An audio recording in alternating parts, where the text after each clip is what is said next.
I almost didn't go. That's the part my best friend Emma would tell you first, because she watched the whole thing unfold. She knows me.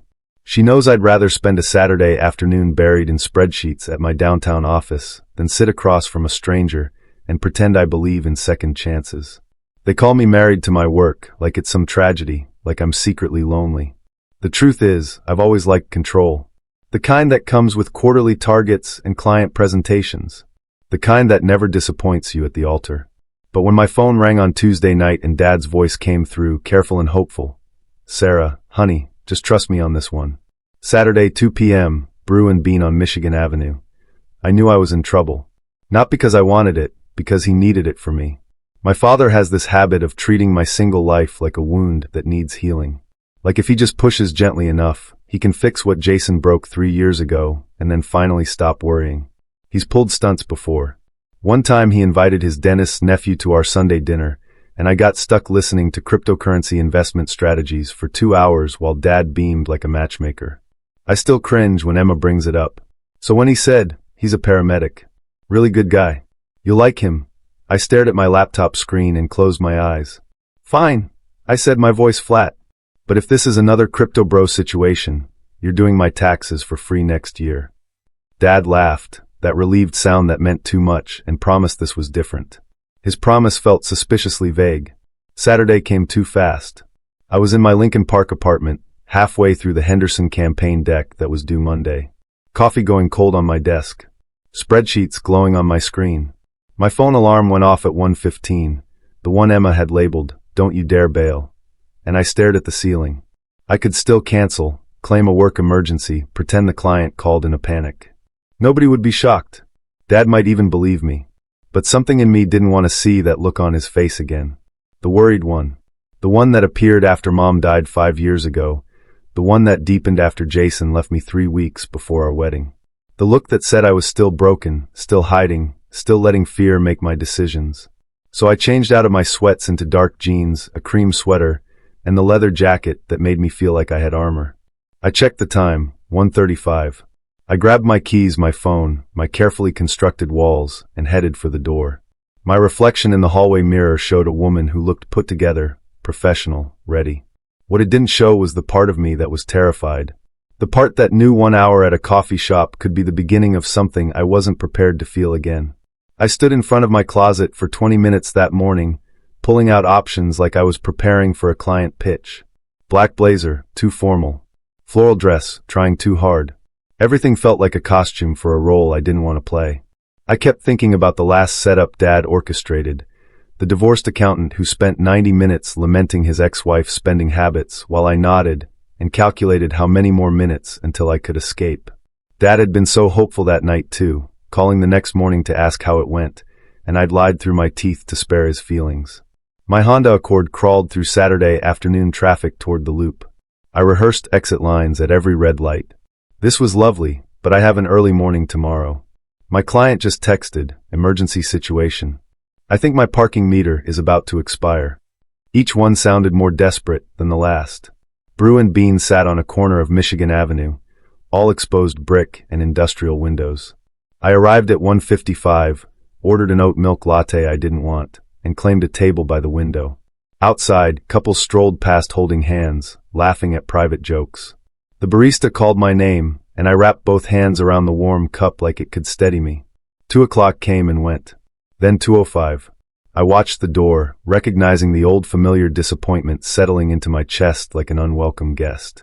By 2:10, I was already crafting the text to Dad in my head, something gentle about timing not working out, about how it was fine, really, how I had plenty of work to do anyway.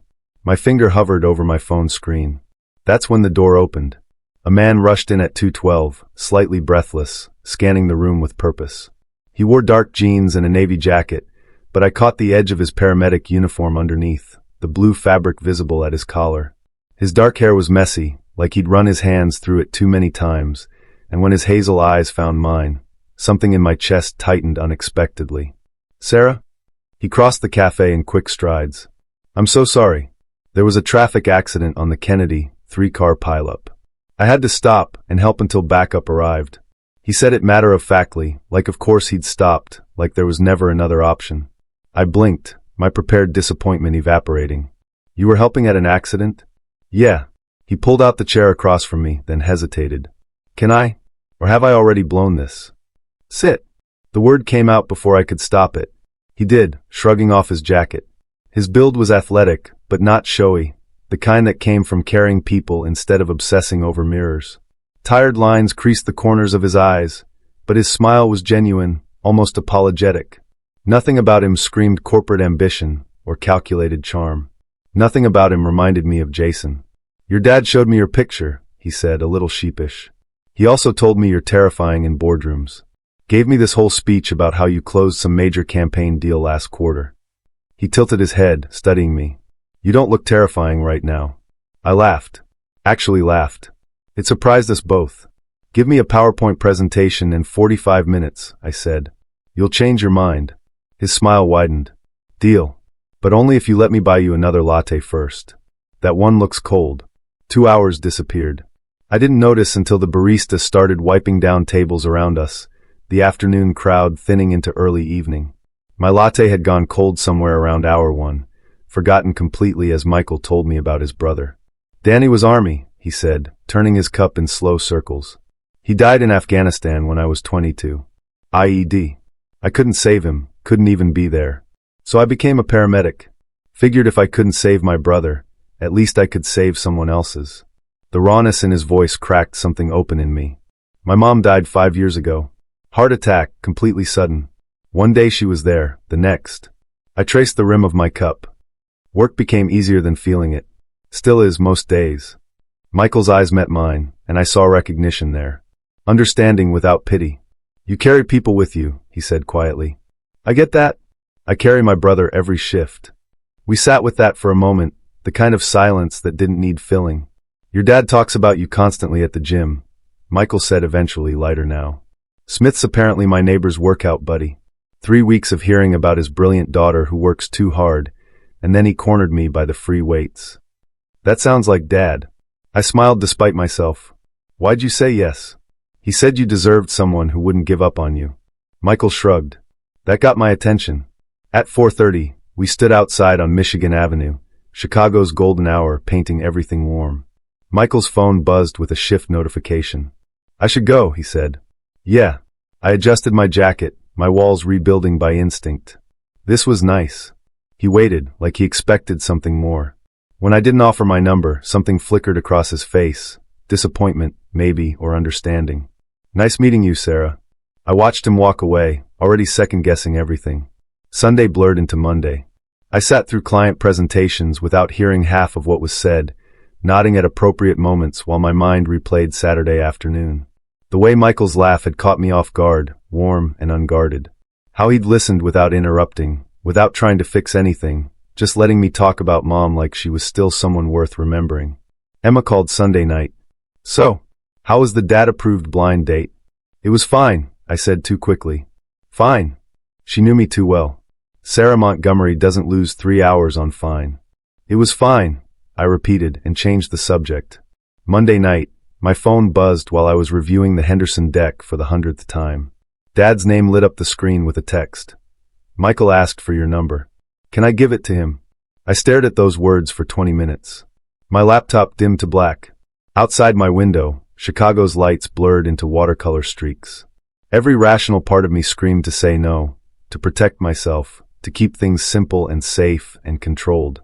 The part that remembered Jason's betrayal, the humiliation of canceled wedding venues and returned gifts. But I kept seeing Michael's hazel eyes. The tired kindness there. The way he'd understood about carrying people. I typed, yeah, you can give it to him. My thumb hovered over send for another 30 seconds before I pressed it. Tuesday morning arrived with weak winter sunlight and an unknown number on my phone. This is Michael. Any chance you're free tonight? I work until 10, but there's a diner near Northwestern that makes the best pie in Chicago. My treat? I read it 3 times. Then I smiled at my phone like an idiot and typed back, I'll meet you there. Lou Mitchell's glowed warm against the cold Tuesday night. I spotted Michael through the window before I walked in, still in his paramedic uniform, exhaustion written across his shoulders. But when the door chimed and he saw me, something shifted in his face. He lit up, and I felt it in my chest. Long day. I slid into the booth across from him. 72-year-old woman, cardiac episode. We got her stabilized. He rubbed his face. She kept apologizing for ruining everyone's evening. I told her she was the most important part of my evening. The waitress brought coffee and 2 slices of apple pie without asking. Michael dove in like he hadn't eaten in hours. Tell me about your day, he said between bites. What do marketing executives do that requires staying at the office until 9? I felt suddenly self-conscious. We launch campaigns, build brand strategies. Today I spent 4 hours debating font choices for a pharmaceutical client. It sounded trivial compared to saving lives. Pretty boring, actually. You help businesses grow, Michael said, setting down his fork. I help people breathe. Both matter, Sarah. Don't do that thing where you minimize yourself. The knot in my chest loosened slightly. We talked until the waitress started stacking chairs around us. Somewhere between the second coffee refill and midnight, I told him about Jason. About the engagement that ended 3 weeks before the wedding. About how he'd been sleeping with someone from his firm for 6 months. He must have been an idiot to let you go, Michael said simply. Or I wasn't enough. No. His hand reached across the table, covered mine. That's not how this works. I didn't pull away. His palm was warm, calloused, steady. We sat like that until the waitress cleared her throat apologetically, and even then, I didn't want to let go. 3 weeks became a pattern I didn't recognize building. Thursday night, Michael showed up at my apartment with grocery bags and his mom's lasagna recipe, written in faded pencil on a grease-stained index card. He moved around my kitchen like he belonged there, telling stories about his childhood while layering pasta and ricotta. I sat on the counter drinking wine, watching him, thinking this is what normal people do. This is what I've been missing. Sunday brunch with Dad turned into a 3-hour affair at a diner near his place in Pilsen. Smith couldn't stop beaming, looking between Michael and me like he'd orchestrated world peace instead of a coffee date. I told you, he kept saying. I told you both. Michael squeezed my hand under the table, and I didn't pull away. The Firehouse charity basketball game was chaos, loud, competitive, full of Michael's squad shouting plays and trash talk. Captain Rodriguez cornered me at halftime. He's different with you, she said, nodding toward Michael. Lighter. That's good. I watched him laugh with his crew, covered in sweat, completely in his element, and something warm settled in my chest. Each date, I felt my armor cracking. Not shattering, I wasn't ready for that, but developing fissures where light could get through. Wednesday night, 2 weeks in, we were walking along the lake. The wind off Michigan cut cold, and Michael pulled me closer. I'm falling for you, he said against my hair. Just so you know. My breath caught. Every instinct screamed to say it back, but the words stuck in my throat, trapped behind years of self-protection. I know, I whispered instead, hating myself for the cowardice. He kissed my forehead and didn't push. But I felt the weight of what I couldn't say settling between us. Thursday night, our company's networking event took over a rooftop venue downtown, Chicago's skyline glittering against the dark. I was in my element, presenting our Q4 campaign results to a room full of clients and industry contacts, my voice steady and confident. This was my armor, the place where I knew exactly who I was. Then I spotted him across the room. Jason. 3 years older, same calculated smile, standing next to a blonde woman whose left hand caught the light. Engagement ring. Of course. My body went cold. Michael was working a night shift. I was alone. Jason navigated through the crowd like he'd been waiting for this. Sarah. Wow. You look great. His eyes did that thing they used to do, assessing, cataloging. This is Amanda, my fiancée.